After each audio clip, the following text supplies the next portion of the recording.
If I'm being honest, most B2B events are a massive missed opportunity. Your team spends months in the planning and logistics. You get everyone in one room for that single day, and then everyone just goes home. Hours of valuable conversation simply just disappear as soon as those doors close. We've been told for years that events are about networking and lead generation. Video is usually just an afterthought, a last-minute add-on where someone suggests a highlight reel to generate a little buzz for the following year. But that way of thinking is where marketing teams miss the one opportunity that they can leverage the most amount of value from a single event. At Oakland Rumble, we've worked with some of Canada's largest B2B companies over the last decade, and we know there's rarely a time of year where leadership, SMEs, and clients are in the exact same physical space at the same time. This impossible alignment is the one thing marketers struggle with the most to create content that makes a lasting impact for their marketing and sales funnels. And it only happens at events. So this is how you think about events differently. Events are no longer just about handshakes and badge scans. They're about content engines. I'm going to break down the exact workflow we use to help our clients extract 90 days of content from one single day of event filming. There's a variety of content types you can film at any given event, and we've categorized these video content types into 4 main buckets. Before you even step foot on the event floor, you need to look at your quarterly marketing and sales goals to decide which of these 4 buckets needs the most attention in your content strategy.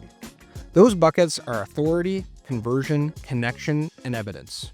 Authority content is used to prove you're a leader in the space. Video types in this category include thought leadership clips, industry POVs, trend commentary, and keynote presentations. Conversion content is used to really just de-risk the purchase decisions and help sales close. This includes FAQs, Q&A panels, and demo presentations. Connection content is used to humanize your brand and show people who you are behind the scenes. Think about vlog-style moments, hot mic candid conversations, and pop-up podcasts that get filmed on the day of the event. Connection content really helps capture some of those really good sound bites. And lastly, evidence content is used to provide third-party validation that your brand is the right choice. This bucket includes client testimonials, but it's massive for recruitment. It's your chance to show potential hires the culture and energy of your team in action. The type of event sometimes dictates what you can and can't do. If you're a large sponsor co-hosting an event, there's a better chance you have the flexibility to mic people up and control the schedule. If you're just attending, you're playing a completely different game. But regardless, when you plan and categorize content this way, you're filling buckets that would usually take months of coordination and thousands of dollars in travel costs to replicate. Now, most marketers look at an event itinerary and see a list of sessions, demo booths, and networking moments they have to attend. We look at the same itinerary and see a production schedule just waiting to get hijacked. The difference between a wasted day and a 90-day content engine is knowing which event milestones correlate with the best time to capture each type of content. To see what this looks like in practice, let's just walk through a day in the life of a typical industry event. This is our hypothetical marketer named Sally. Sally is a marketing director at a B2B fintech company, and her team has been preparing for their brand to be a title sponsor at a major industry conference. Being a title sponsor at the event means she has a lot of access, but she has to map her content goals to a predetermined schedule she has no control over. Her video team knows the plan and is ready to be agile and flexible, and she has a photographer ready to capture the whole day as well. Things kick off at 9 a.m. with a welcome experience and some live demos. Sally's first move is to capture the arrival energy with B-roll, and her video team also mics up the demo instructors. This is her first conversion bucket content, capturing the actual product explanations and the real-time reactions from potential customers as they see the tech for the first time. At 10:30 a.m., there's a coffee break. In a normal schedule, this is just downtime, but for Sally, it's an evidence window. She's already pre-identified 2 key clients to pull aside for 15-minute testimonials while they're still buzzing from the morning sessions. At 11 a.m., one of Sally's SMEs is doing the keynote in the large auditorium. She has 2 cameras in the room, and with access to the sound mixer from the AV company, her video team can capture high-quality footage and audio for both long-form and short-form content on the topic. Great for her authority bucket. It's now 1 p.m., and her executive team is available on the showroom floor. Sally uses 15-minute pull-asides here to capture authentic thought leadership style content. She has a list of industry-related questions she wants to ask these execs, and this is the exact time to do it. At 3 p.m., the team hosts a live panel. Her video team records the entire thing, specifically focusing on audience Q&As and FAQ questions asked by the panel host. This is more content for Sally's conversion bucket that answers common prospect objections. 4 p.m. is the networking hour. This is the perfect time for connection content. Sally mics up her leadership team with lav mics to capture their conversations with customers. Her video team records the mic'd up execs from a distance so that people don't feel awkward. These hot mic moments are candid and authentic, the kind of peer-to-peer interaction that B2B buyers trust and rarely get to see. And finally, at 5 p.m., happy hour starts. She ends the day by grabbing 2 more pre-selected customers for testimonials before they have to leave. Now, could Sally technically capture some of this content on dedicated filming days separate from the event? Sure, but she knows this is the best time to capture her team because their energy is just that much higher. They're in subject matter mode. They're more confident and better spoken than they would be during that random Tuesday in the office when they're heads down to meetings and emails. By filming in these natural windows, the content doesn't feel forced. She's capturing her team in the flow of actual business, not asking SMEs to read off of a script.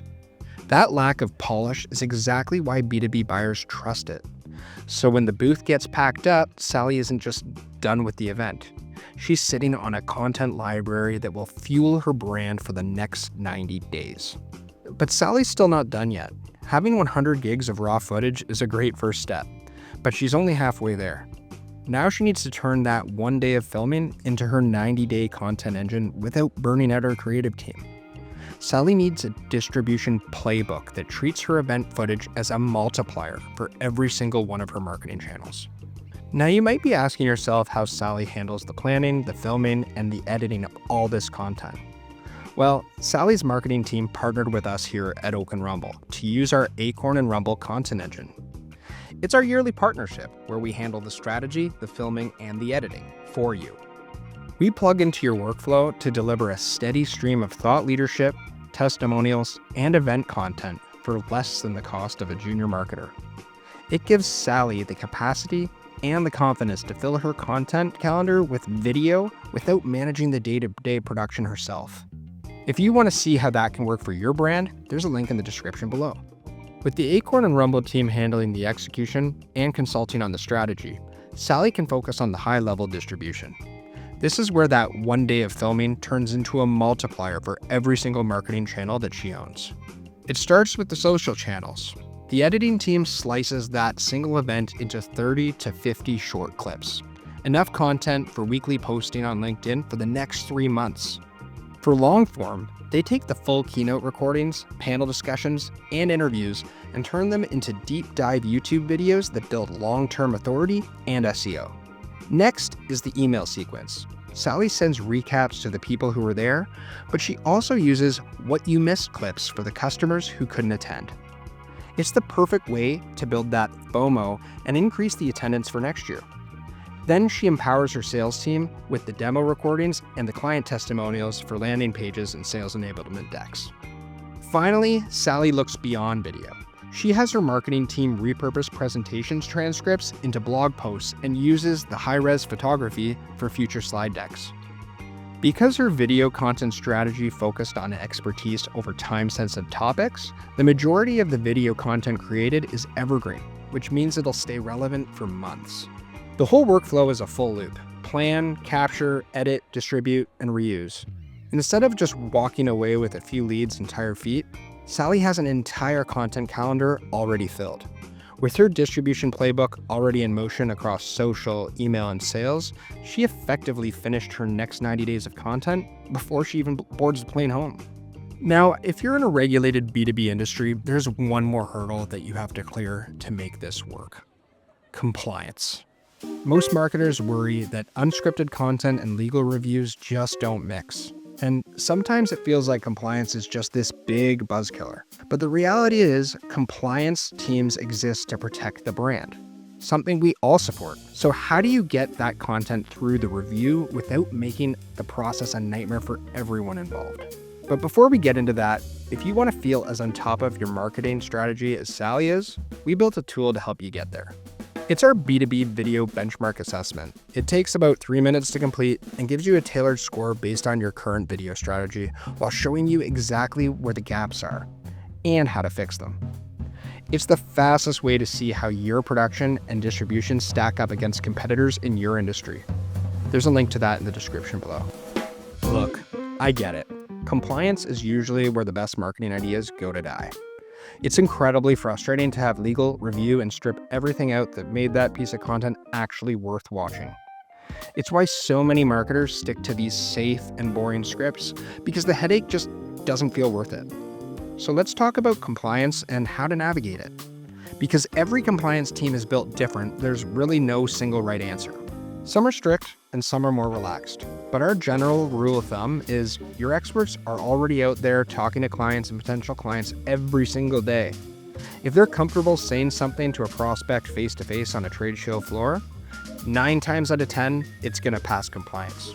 You just need a process that captures that other 10% before it becomes an issue. That means building compliance into the workflow.